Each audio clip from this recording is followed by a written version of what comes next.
Hey there! Thanks for tuning into Duckbricks. I'm Chris, and over the past month, I have completely reorganized my entire LEGO collection. At first glance, it might not look that different, but I've added a ton of shelves and also completely reorganized the Bionicle collection all the way over there. As such, I'm here to walk you through an update to my LEGO collection and see if you guys have any ideas on what to put on the now very empty spaces that remain. Let's jump in and take a look. Alright, so as we move over to the front window right here, you'll notice that I have included a ton more shelves specifically for every single retail Brickheadz that's been released. I do not own the Comic-Con exclusive Brickheadz, but this is basically every single Brickheadz that you can either buy at a store or obtain as a free gift with purchase from whatever retailer sold them. Some of the rarer ones here include the LEGO Movie 2 Brickheadz, which are very, very hard to find and expensive nowadays because they were Walmart and Target exclusives for a very short period of time and then dropped off the face of the map. So these ones are really cool to get. I was very lucky to be able to get them very early on, especially to get that 1x4 brick with the Classic Space logo on it, which of course in modern days only came in the Benny Spaceman Brickheadz. Some of my other favorites include Mando and Grogu right here, and I even have a little section dedicated to myself, Duckbricks, and my parents as well. So there's some custom Brickheadz from the Go Brick Me set here as well. Some of the stuff you can see up front I've tried to group together in terms of the release order. So these obviously are the first Brickheadz that were released all the way up top there, then the next row following as we go down the rows. These are just the more common ones that's been released. One thing that does interest me is how the release pattern of these has really altered. There was a massive push to get dozens and dozens of Brickheadz out in one single year, which really oversaturated the market back in 2017, 2018. So they've really dialed back on that nowadays, and we only really get a few for the seasonal Brickheadz, which you can see here, and oftentimes maybe some random one-offs like the Monkey Kid one or the Mandalorian one, but we really don't see as many as we used to, which I do think is a bit of a shame, but at the same time, they were definitely overstaying their welcome with dozens on shelves at a time. Down here, I have managed to display all of the minifigures from the LEGO Dimensions collection, except for the minifigures that are already on display on my LEGO minifigure complete collection walls that I have all the way over there. So if you look here, these are the ones that really don't belong to any other wall at the moment. I've put some placeholders in, like a placeholder Batman for the LEGO Movie one, a placeholder Green Arrow and whatnot, but for the most part, these ones are pretty much all the minifigures that you can see in the sets, and I do have the complete LEGO Dimensions collection, so this should be everything. I've managed to cram all of the vehicles up top here. It's not the best display method, but it's better than my original point where I had them pretty much just crammed around a shelf. So at least this way you can kind of see some layers versus them all being in a box. Maybe I'll come back and revisit this later on though. Down here is a very special space for custom work-in-progress Rakshi. These are the other Rakshi variants that we did not see as sets, but they were obviously 42 different Rakshi variants, and I have been very grateful to have been working on Vaki 6 in a collaboration. I've been working on a review for all of his additional Rakshi 3D printed spines and weapon pieces. Obviously, these are just very few of the, I believe I have 35 or 36 left to go. So it's very much a work in progress. That's why there's a ton of space empty, and I probably will be using the shelves down below here as well. But speaking of down here, as a placeholder, I have put some of the Creator Expert cars here. Now, of course, this isn't everything, and I do have quite a few other cars that are left over, but I'm kind of using it to fill the shelves until I finish the rest of the Rakshi, which will go all the way along here. After that, I'll have to find a new home for these. And I also managed to wall mount the Manchester United Stadium. I was quite surprised I was able to pull it off, but it actually was a lot more simple than I thought. All it took were two screws that stuck out here and here, and I mounted the entire frame on it. And as you can see, well, I was about to say, as you can see, it's pretty sturdy, but obviously it could be a little more stable. But I mean, it's not falling off of there anytime soon. Moving on over to this side, I have completely reorganized the Star Wars and other like Chima construction stuff. You can see all the way up there some of the taller characters like Darth Vader and the Scout Trooper and General Grievous. Over here are some of the taller hero characters We've got some masked characters here like Boba and Jango Fett, the stormtroopers and whatnot, and we have some other miscellaneous Star Wars characters here, mostly heroes, but we've got some villains along the sides. This is actually the entirety of the LEGO Star Wars Construction Collection, and it's such a shame that we never got the 501st Trooper with AT-RT, which was planned and was a canceled set all the way back in 2017. But then moving on down here, we have the Chima buildable figures, which include quite a few of the combiner models, because I did get quite a few of these. You can see the Gorzan and Razar combiner model all the way back there. And down here are some of the even cooler combiner models. In my opinion, one of the best CCBS combiners that LEGO ever did, which was the Chi Fluminox and Chi Panthar combiner. I absolutely love how they use the wings to form his spine back there. And that's one thing I really do like about the Chima combiners. They're actually really unique, and in my opinion, some of the best construction CCBS sets that we got outside of Bionicle G2. And in some ways, leagues better than what Hero Factory was doing at the same time.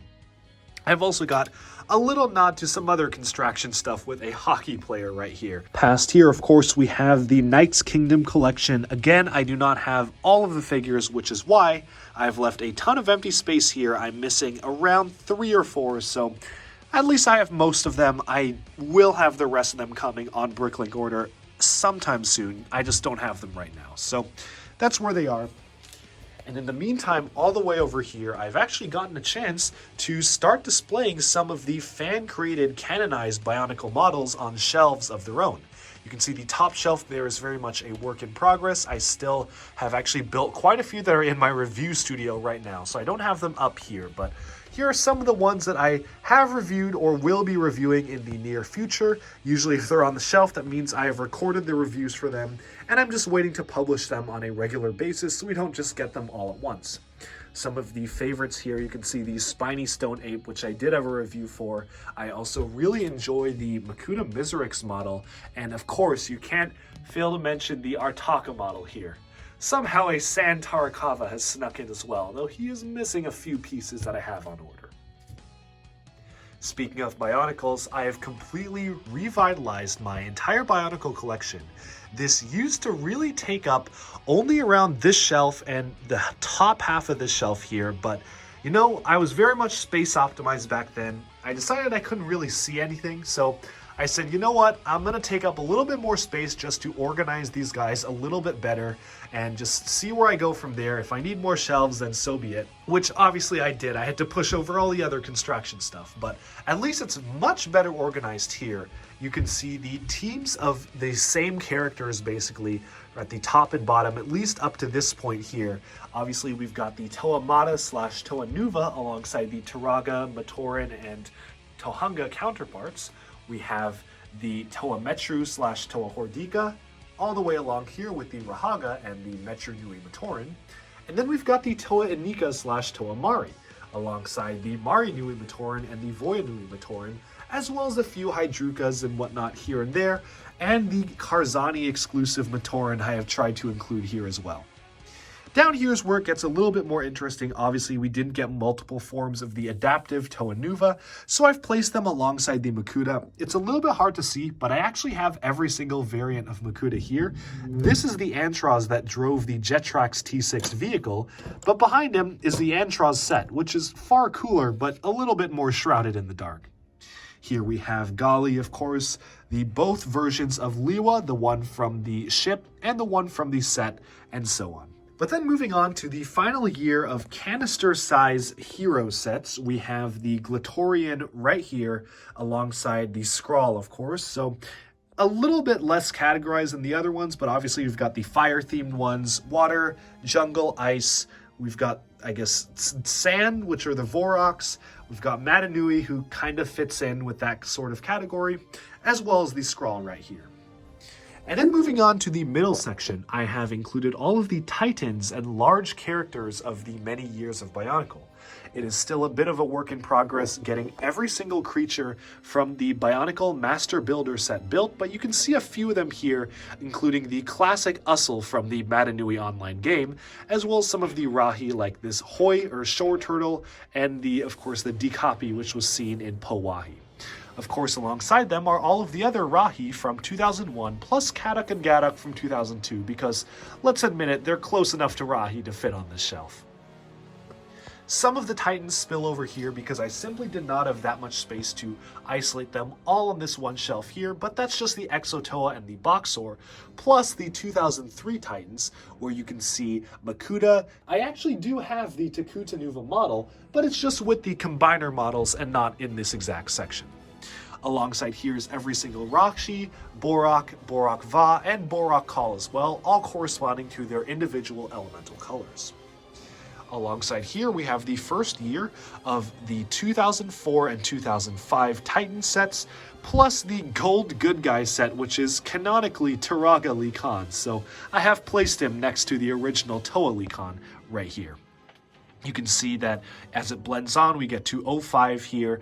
Of course, Rudaka and Sidorak are a little bit too tall for this shelf, but if I had adjusted the shelf to fit their height, then I would have wasted a lot of space with the other ones, so I figured having them crouch was the best compromise, and at least you can still see them clearly. We also have Norik and Iruni here, although once the TTV canonization contest for the rest of the Haga comes out, I'm not sure if I'll be putting them here or putting the other four in their own section, because technically they would be fan-created canonized models and not sets. This is the smallest sort of section for the villain canister sets. We've just got the Vaki and the Vizorak lined up in a very aesthetically pleasing color array here. And I even had room for some of the other Vizorak you can see from the system sets right there. And then starting here, we have the 06 and 07 Titans, Vezon and Fenrak, Vezon and Kardas, Lesovic and his Sea Sled. We've got Brutaka and Umbra, Axon, Gadunka, the Maxilos and Spinax set, Hydraxon, and of course Karzani in his mutated underwater form. And I've even managed to include the trap for Karzani from that set, a very bizarre build, but I did manage to sneak it in behind him. I was honestly very surprised I was able to do that. Of course, not every single Titan fit there, so we have Nocturne and Ernak here, as well as another form of Vezon. But of course, alongside the canister-sized villains, we have the Paraka and the Baraki. The Baraki, in fact, are some of my favorite villain canister sets from Bionicle as a whole, so I really have them very prominently displayed here. The Paraka were not my favorite just because of the limited articulation, but they were still fun builds, and I do have them very clearly displayed in the back. But then moving on, we have the 08 and 09 Titans. So Titan Takanuva back there, Mazuka, Toa Ignika.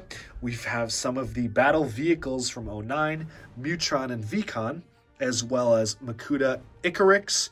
We have Pharaoh and Skirmix, the massive Scopio machine, and of course Toa Matanui in all its glory, one of the most interesting Bionicle Titans, a very controversial one, but I think everyone can agree that mask is awesome, so I'm very happy to have that one in my collection.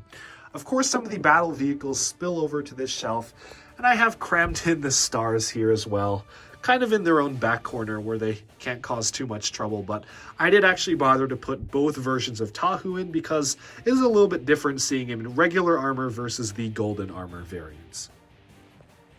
But then with that, I have completed all of the canister and regular retail style G1 sets, but now, as you know, I'm also collecting every single combiner model ever made.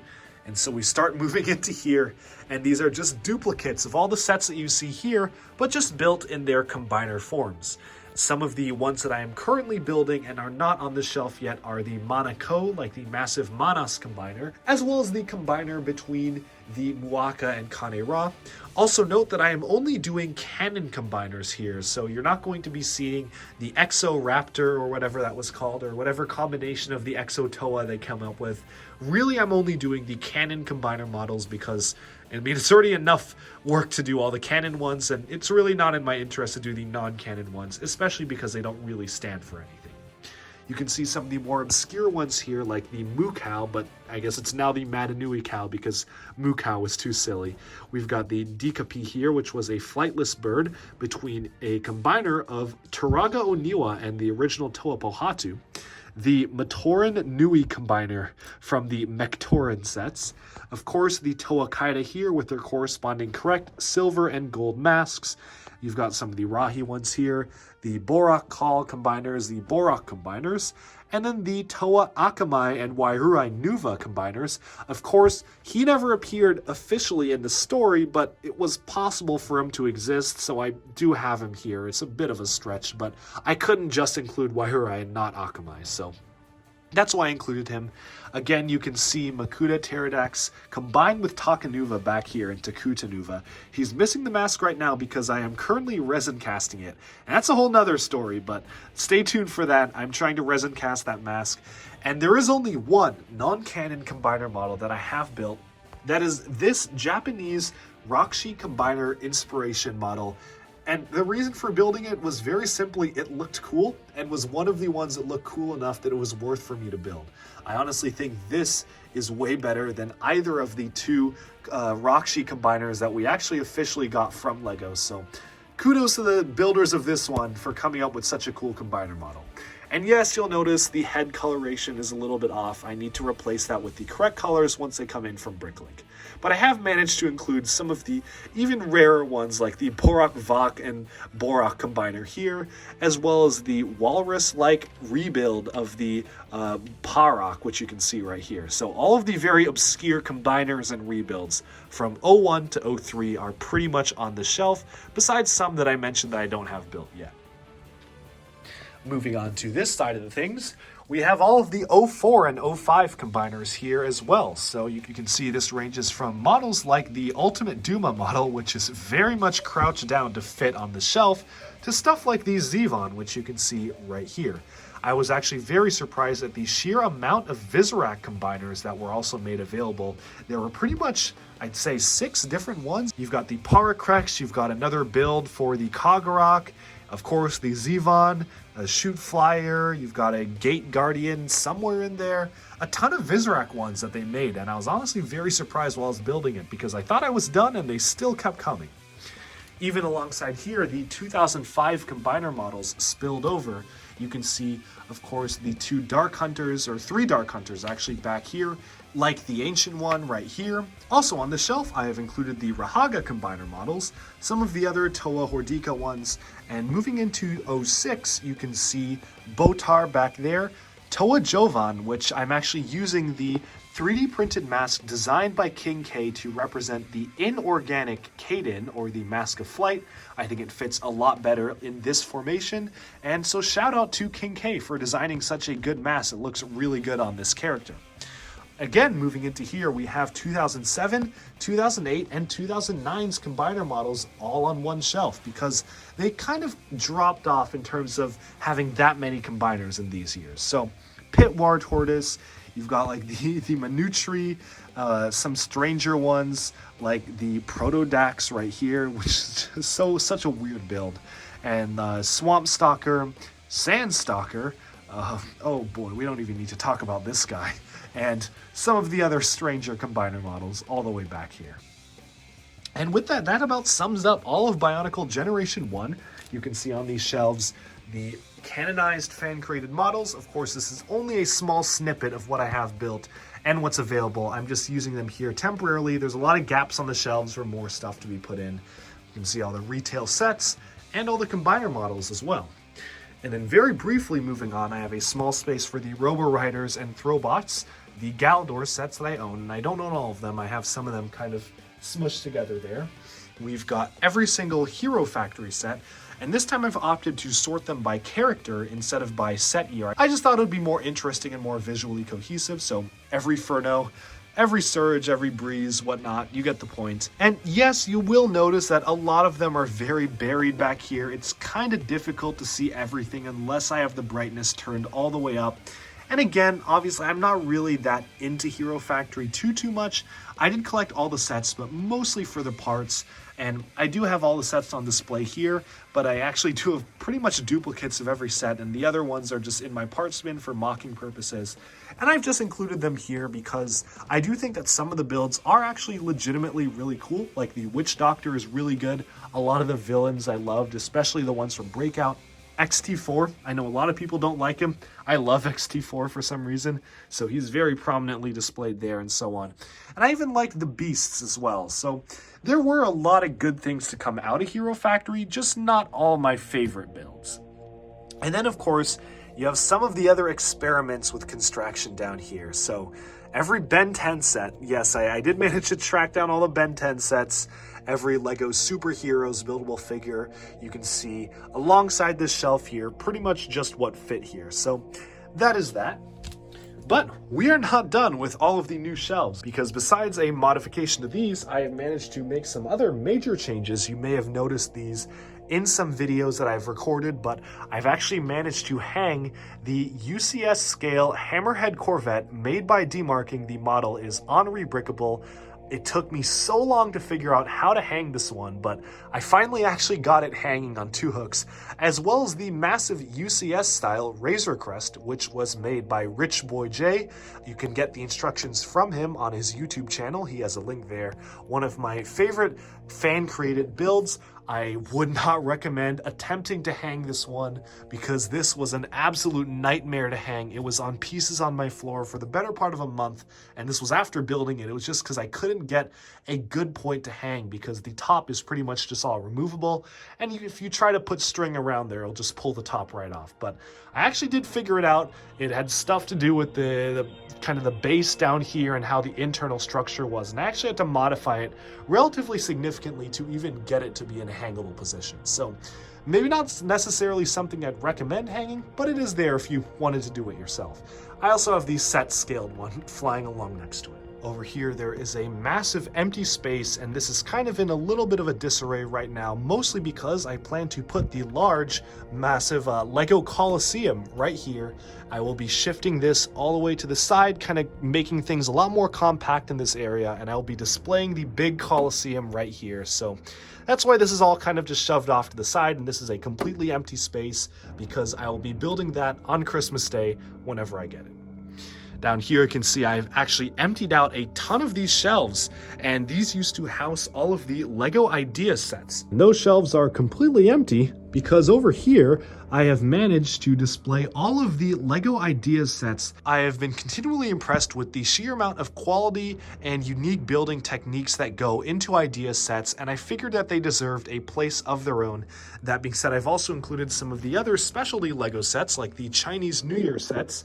Of course, this isn't everything. Some of them are in my winter village, but these are a few of them, as well as the LEGO employee gift sets, which again, some of them are being displayed for Christmas, but you can see the Santa one there, the train set here, and hopefully the new 2020 employee gift set, which I have on order, will be going somewhere around here. I also found space for the LEGO busts, which are up there. I hear there is a Batman one coming out, so I'm very much looking forward to building that, as well as the buildable sculptures. And I've left an empty space for the new one coming out on May 4th, which is rumored to be the Probe Droid, which I may have to shift stuff around because I do not think it will fit in that small space, but I did try to leave as best of a space as I could. If you look here, these are actually most of the Ideas sets that I have outside of the really big ones. Obviously, some of the really big ones just had to be displayed in their own space, like the Pirates of Barracuda Bay over there. Some of the other Ideas sets that I have kind of scattered around, like the NASA Apollo Saturn V rocket up there, the International Space Station actually hanging from the ceiling and whatnot. Just some of the larger ones that I couldn't get on the shelf I displayed in other places, but for the most part, these are most of them. And I have also included some of the unique GWPs like this one of my favorite gift with purchases, kind of a callback to one of their older sets, as well as the GWPs which are officially classified as Idea sets like the Space Rocket Ride here. The one downside of this is that it makes this section of my shelving very dark and hard to see. Actually, the lighting on my camera is making it look a lot better than it actually is. And I'm thinking it's come to the point where I actually do need to start installing lights here, because it's pretty impossible to see here, especially when you have this layer of shelving right in front of it.